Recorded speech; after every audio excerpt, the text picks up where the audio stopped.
You are listening to the Drink Less Lifestyle podcast with Dr. Sherry Price, episode number 160.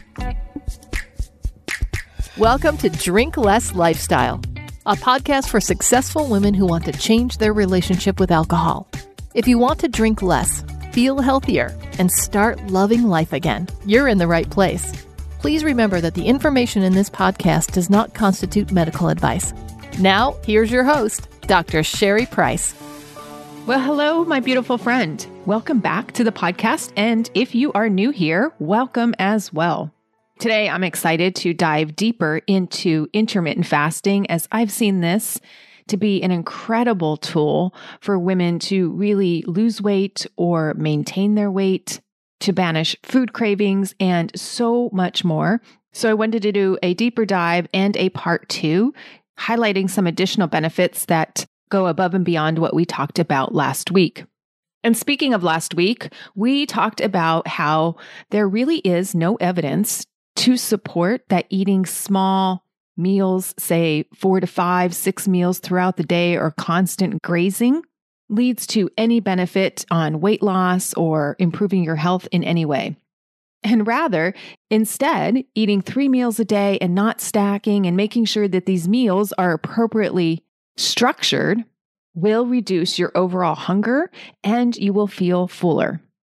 And what this data also shows is that you actually wind up eating less food. And I know for many women, they feel like they are a prisoner to food, but when they adopt intermittent fasting, they feel such freedom around food. It's like they stop obsessing so much about when they're going to eat, what they're going to eat. And a lot of that comes back to that they don't have these constant hunger pains and sugar cravings. So I just want to highlight a few more benefits of intermittent fasting and go a little deeper than what I did on last week's podcast. So a big factor when I work with women and when I do intermittent fasting is that one of the key aspects you get is it really banishes your sugar cravings. I know many women will say, well, after dinner, I feel like having something sweet or a sweet treat, and I just can't stop after a bite or two, and I tend to overindulge. And when you follow an intermittent fasting protocol, you will notice that you will no longer have that feeling because you are structuring your meals appropriately throughout the day and balancing your hormones, which we will get to here shortly. And your body just doesn't respond that way. Now, a lot of people are eating in a way that's actually contributing to their sugar cravings, and they are doing this unknowingly. So depending on what you eat and how often you eat, you may be actually creating more sugar cravings. So if you are eating a highly processed food diet, like a lot of things come from boxes and packages, well, I want you to know that these foods are not designed to fill you up, and actually they're designed to hijack your brain, and they change your gut microbiome to crave more of them. And the food industry knows this. They actually have a term for it. It's called the bliss point, because they know that these chemicals that they put into food work on your brain to light it up, to create this sensation and make you feel like you want to keep eating. They are designed with the perfect amount of sugar, the perfect amount of fat and flavoring. And this flavoring is with chemicals, many which are harmful or toxic to our cells, but they're strategically designed to keep you coming back for more. And if you come back for more, what does that do for the company? It makes them more profit. So unfortunately, they're not in it for our health, they're in it for more profit. And when you eat these highly processed foods, they feed the bad bacteria in your gut. You know, our gut microbiome has good bacteria and bad bacteria. And the bad bacteria, if you feed them, they grow, they overpopulate, and they start to crowd out the good bacteria. So there becomes this imbalance inside of your microbiome. Not only that, highly processed foods, particularly those containing high amounts of sugar, will populate more yeast in the gut, particularly if you're consuming a lot of added sugars in your diet. So you're growing the candida population of your gut, and this triggers more sugar cravings. So much so, you almost feel like you have to eat sugar. So the more imbalanced you have with bad bacteria, the more yeast you have, which is notorious for causing incessant sugar cravings, the harder it is to make appropriate choices in food. And one of the things about intermittent fasting is you learn how to eat the right foods, right? The right foods are the unprocessed foods, the whole foods, foods in their natural state as they come off the plant or from the ground, or foods that are very minimally processed. And when we consume these types of foods, it's very easy to stop eating once you're full. And when you stop eating, you get the benefit of the gut is helping clean up itself and to restore that microbiome balance between the good bacteria, the bad bacteria. And the benefit of that is that you don't crave food all day long. And the women who go through IF45 for women have told me that they no longer have these sugar cravings, and they're shocked because they're eating in a way that supports their microbiome and their overall system. Now, when you follow intermittent fasting, right, you're intermittently fasting. So that means you're intermittently eating, right? So it's this balance between when you're in a fasted state, or meaning non-fed state, so you're just not having food, versus when you are in a fed or eating state, or they have an eating window. And another benefit to eating in this fashion is that it puts you and your body into a fat burning mode. Now, when we constantly graze throughout the day, or we constantly consume food every 2 to 3 hours, we are keeping our bodies in what's known as a fat storing mode, right? Because your body can't be in fat burning and fat storing at the same time. It's in either one mode or the other. And I talked about this last week on the podcast, right? If you are in fat burning mode, that happens when you are in a fasted state. However, when we're feeding our gut food, and it takes a while to digest that food and absorb the nutrients and to break it down and to process all that, that takes hours. And when we're constantly grazing, right, we are in that fat storing mode, which the body's like, okay, I have more calories, I have more nutrients. Where do these go? Oh, the body doesn't need them. So let's store them and package them into adipose tissue or fat. And I want to talk a little bit about 2 types of fat, because not all fat is bad. And I think we've been led to believe that all fat is bad. Well, the 2 types of fat I want to go into are brown fat versus white fat. So brown fat on our body burns energy, and it's plentiful in mitochondria, which we know are the powerhouses of our cells. They make energy. So the more mitochondria you have, the healthier you feel, the younger you feel, the more energy you have, the more drive you have. And so it's really good to have brown fat. It also keeps you warm. It's thermogenic. Babies are born with a lot of brown fat, and that's what helps keeps them warm. But we know as we age, we lose brown fat and we gain white fat. Now, white fat is highly different than brown fat. It doesn't contain many mitochondria, and white fat stores energy. So instead of burning energy, it now stores the energy. So then you're thinking, okay, well, I'm getting older. How can I change that? I can't. You're right, you can't. But what we've recently discovered is that we can turn white fat into brown fat. And one way to do that is by intermittent fasting. There was a study that came out where they looked at mice, and the control group was allowed to eat whatever they wanted, whenever they wanted. So it was like a free-for-all for these mice. And when they didn't fast at all and they just kept grazing and kept eating, of course, they gained weight, and particularly fat. But when they compared them to the other group of mice who were put on a fasting plan, those mice that were following an intermittent fasting changed the composition of their gut bacteria, and this stimulated the production of short-chain fatty acids in the gut. And it was these reactions that turned white fat cells into brown fat cells, and it shifted the mice from fat storing to fat burning, which effectively reduced obesity and insulin resistance and disease. So these mice that followed an intermittent fasting protocol were able to maintain a normal, steady weight. Now, I know this study was done in mice, but it's pretty compelling. It's also been found the more white fat you have on your body, the more the body gets used to storing more white fat, unless you're taking action to change that white fat into brown fat. And intermittent fasting is just one of the ways and one of the interventions that we can do so that we can shift that process from white fat into brown fat. Another benefit of intermittent fasting to your body is that it gives you energy and it improves depression and weepiness. So there's 2 parts there. Let me talk about those separately. So I mentioned it gives you energy. And I already alluded to that the mitochondria are these organelles inside of your cells that produce energy. They take oxygen and they take nutrients from food and they turn it into energy. And so we talked about how white fat becoming into brown fat, and brown fat contains much more mitochondria. That's one way intermittent fasting produces more energy in our body. And in fact, our mitochondria, they produce 90% of the energy our body requires to function.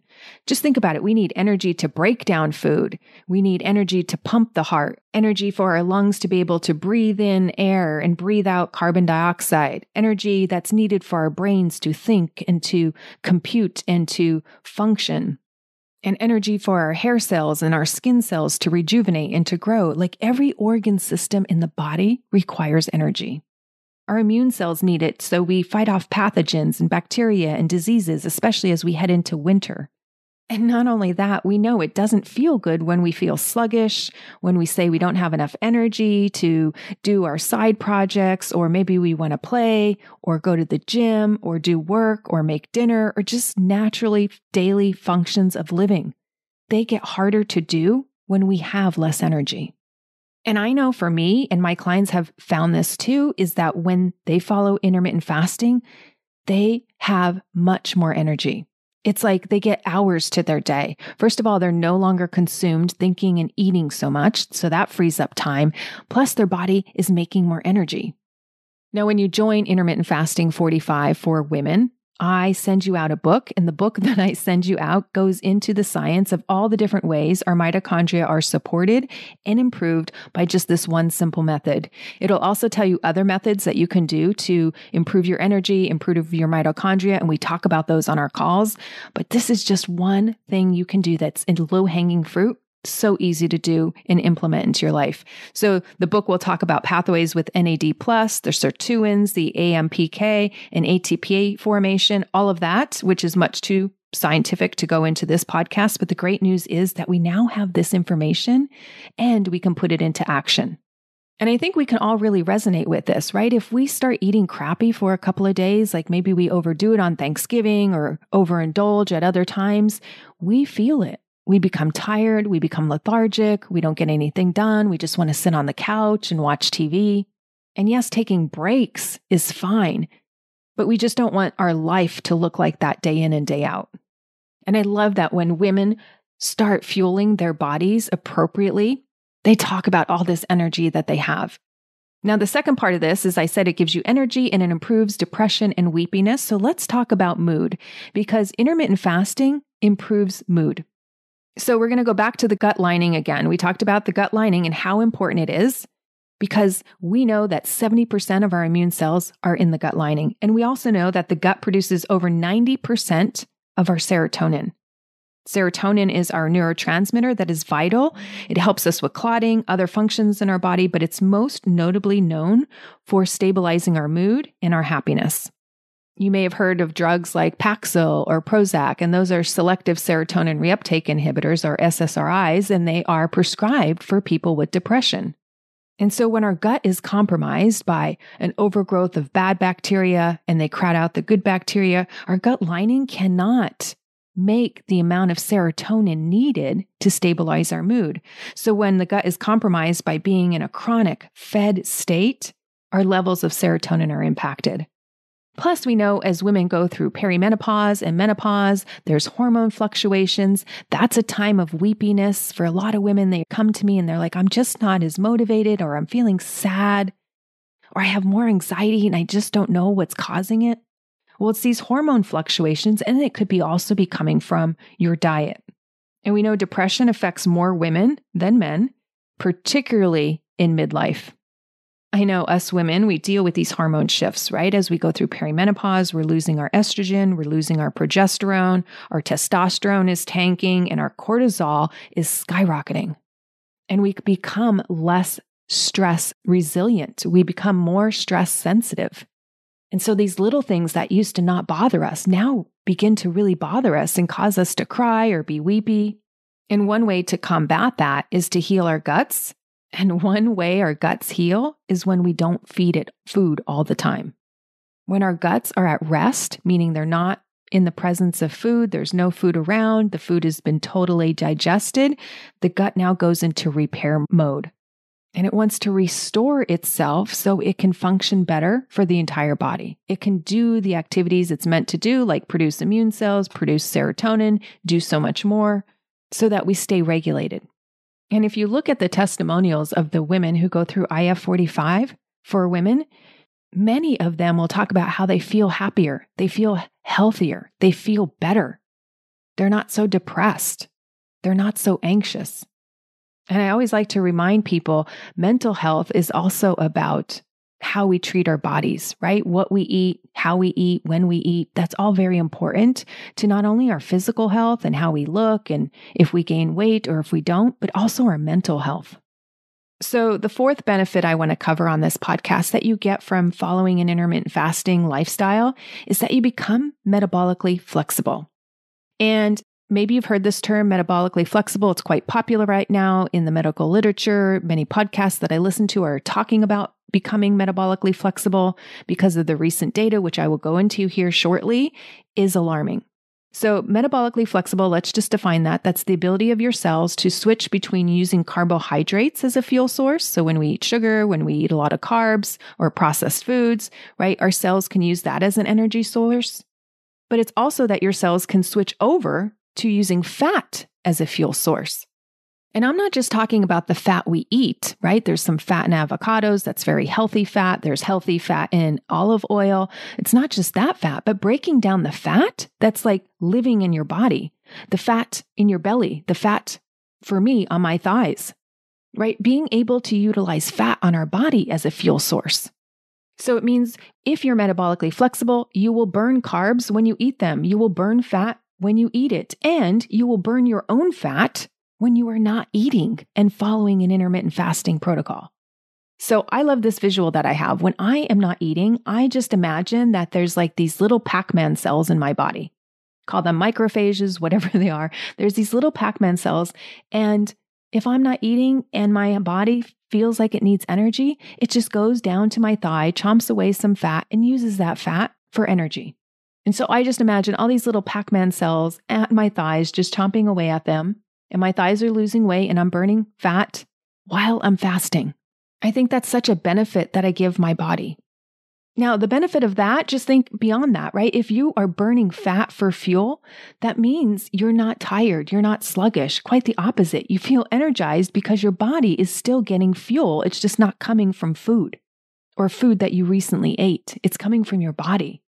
And one nice thing about this, when I'm intermittent fasting, I notice that I'm not on these emotional roller coasters of the highs and the lows from processed carbs and sugars, right? Like if I eat a box of Oreo cookies or a sleeve of Oreo cookies, I might get that super high, like woohoo, all the sugar. And then a couple hours later, the sugar crash. But when I'm fueling my body the appropriate way, it doesn't send these hunger signals. It doesn't send these hunger pangs. And my emotions are more even keel, which makes me more productive throughout my day. So I talked about how there's new data talking about metabolic flexibility because there was a recent National Health and Nutrition Examination survey called the NSHANE data, that's the acronym, which claimed that only 6.8% of American adults are metabolically flexible. Think about that. Less than 7% of American adults are metabolically flexible, which means they can't break down their own fat as a fuel source. And it also means that they're hitting other criteria that sets them up for disease. Now, when you look at that 6.8%, the study further breaks it down into the following statistics. Only 0.4% of those over the age of 65 are considered to have optimal health. And only 17% of those between the ages of 20 and 34 years of age have optimal health. Now, this was alarming because we realize we are getting fatter and sicker as a society.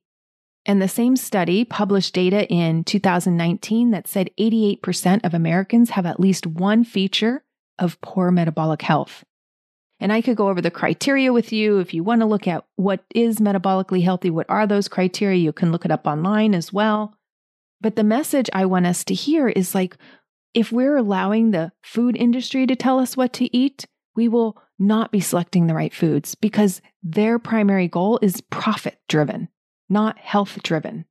And not only that, we have to really understand and re-educate ourselves, because what we learned in the 70s and 80s, that we've all been told it's all about calories in and calories out, just eat less, just work harder, just work out more often, fear meat, fear fat, eat SnackWells, all of that. And the list goes on and on. We've been sold wrong information. And so we need to update the information of what it is we should be eating and what it is we should be avoiding.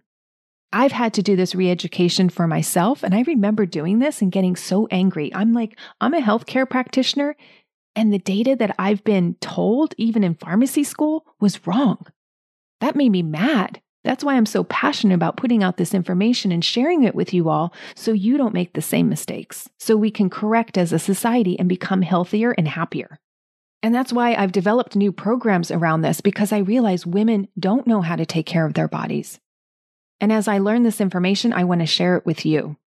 Yes, it's important how we look. For many of us, that's very important, and that's great, but it's also important of how we are able to function.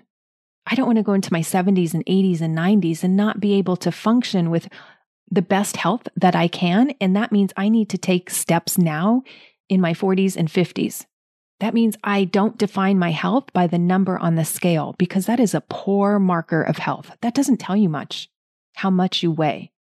And so I'm on a mission to teach women what are markers of health, what are the metrics we should be caring about.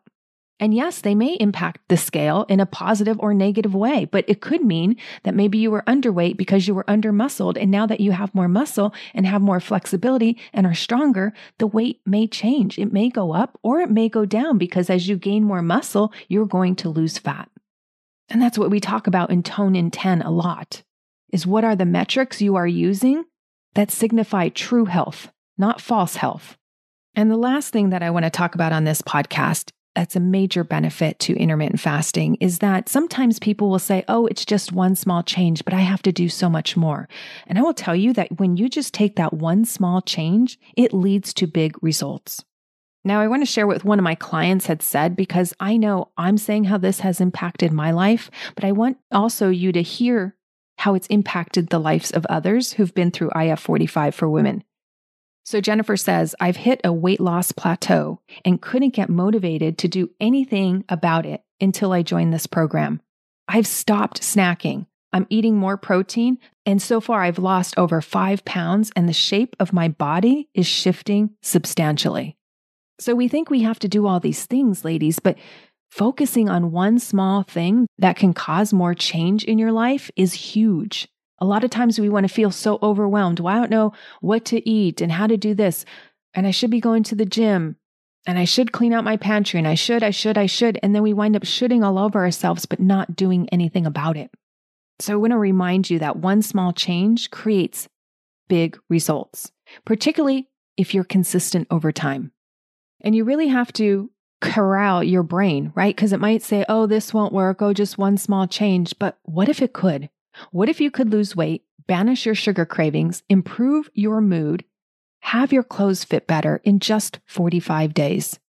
That's the power of IF45 for women. It is the program that has helped women achieve these results. They lose weight, they burn belly fat, they banish sugar cravings, because we are addressing the root cause of the problem, which is based on your eating pattern. And once you correct that, other factors start to fall into place.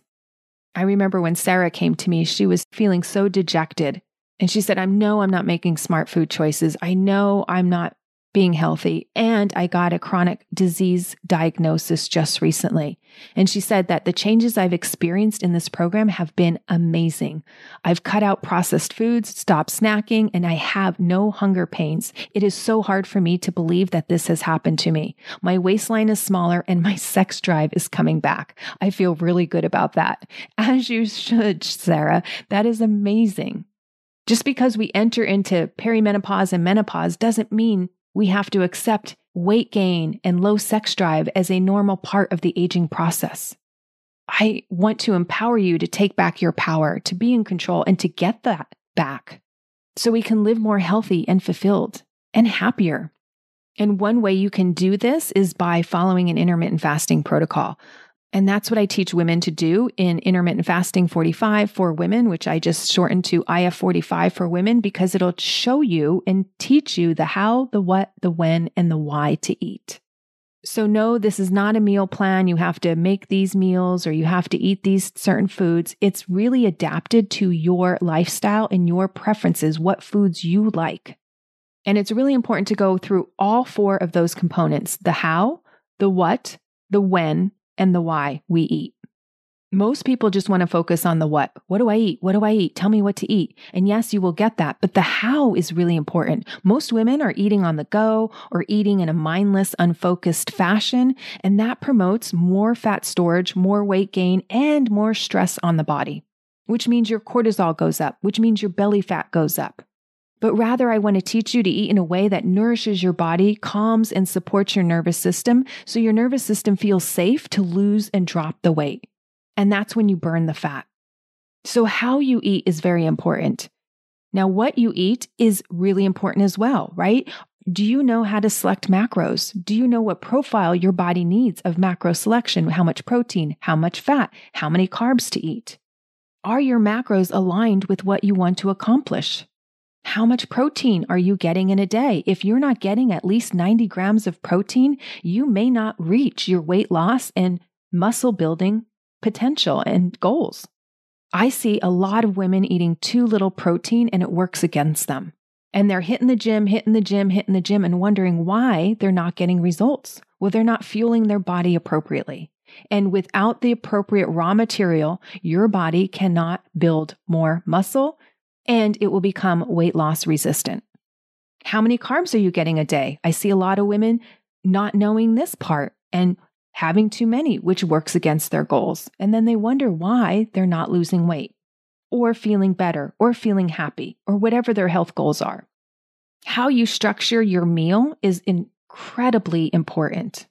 And I teach you all of that through the material, through the workbooks, through the daily posts that you get access to inside of IF 45 for women. And we focus on when you are eating. Do you have an eating window that's sustainable for your lifestyle? Are you trying to overdo it by saying, I'm only going to eat 2 hours out of the day, which I don't recommend? You have to have a healthy eating window to have a healthy lifestyle and have a healthy body. And also, do you need your eating window to be flexible? Do you want to intermittent fast differently on the weekend versus the weekday? I find a lot of women do. And are you flexible with that eating window? Because it is my belief you should be flexible with the window, particularly if you're still menstruating and having a cycle. Women can't fast the same way as men do because of our hormonal rhythms and our cycles. So I want you to select a fasting window that works for you and meets your lifestyle needs. It doesn't feel restrictive. It doesn't feel punitive. It feels like freedom. So the when you are eating and when you are fasting is very important. And also the why. What is it that you want from your food? Are you eating for comfort? Are you eating for nutrition? Are you eating for joy? Because I find that many women in midlife don't have the best relationship with food due to being on past diets in the diet industry and all these old stories that they carry about themselves and old stories and habits they have around food. Maybe food was used as a form of love in your household. Maybe food was something you were told you should never waste and to eat and clean your whole plate, which makes you overconsume. We have to look at what our families of origin have taught us about food. And so we may have to break some emotional bonds there that we've developed over the years and decades and that we've created with food.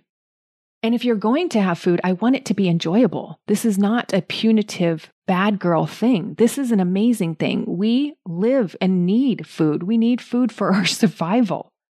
And I want to make sure that you explore all of these factors and you get resolution on any area that you need. Or maybe you just need some information and some guidance. And you get all of that inside of IF 45 for women. This is about empowering you with information that you're going to apply to your life. Because I want you to be able to sit down at a meal and not be scared. And not know, oh my gosh, is this enough protein? Is this too many carbs? Is this structured correctly? I want you to be able to go out to a restaurant and fully enjoy the experience and know exactly what to order on the menu. I don't want you to feel limited. Actually, the opposite. I want you to feel freedom around food, freedom and peace. Just like I've created freedom and peace around alcohol, and I help women do that. This is the same process, but different because there's different hormones involved. There's different goals involved. And plus, as we age, we have to take into account the hormones that our body is experiencing. And that will adjust your meals. That will adjust what you select. I can't tell you how much you'll grow and learn through this process. I know it has helped every woman who has been through the program, and each cohort that I take through the program, I'm constantly modifying and tweaking it based on their feedback. So each time I launch this program, I feel it gets better. And just think, right now is a great time to learn this because the holidays are coming. And I will tell you, survey after survey says that most women gain about 5 to 8 pounds during the holiday season. Yes, on average, women gain 5 to 8 pounds. And so you want to think about, how am I going to prevent that weight gain? What am I going to do differently this year? And how am I going to stay accountable? I know each year, this is a time of year I want to be very mindful of what I eat so I don't put on the extra weight and I can start the new year off feeling good about my choices and about my health. I feel like I have a leg up every January because I know so many people are sitting in regret and shame. And so my hope for you is that you'll join me in IF45 for Women so you can learn how to take care of your health and fuel your body in a way that gives you more life, more energy, more focus, more brain power, greater health, and greater longevity. I love that I know this information, but I really wish I knew this information earlier in my life. So if you feel that IF45 for Women is right for you, go to epicu.com and you can click on the Work With Me tab at the top of the page, and you'll see a drop-down menu where you can click on IF45 for Women. And in 45 days, you will see your body to start to transform. I can't wait to see you inside. All right, my lovely friend, I love you, and I will see you next week. If you want to change your relationship with alcohol and with yourself, then come check out Epic You. It's where you get individualized help mastering the tools so you can become a woman who can take it or leave it and be in control around alcohol in any situation.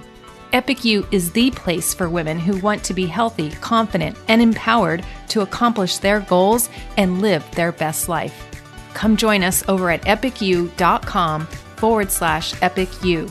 That's epicu.com/EPICYOU. I can't wait to see you there.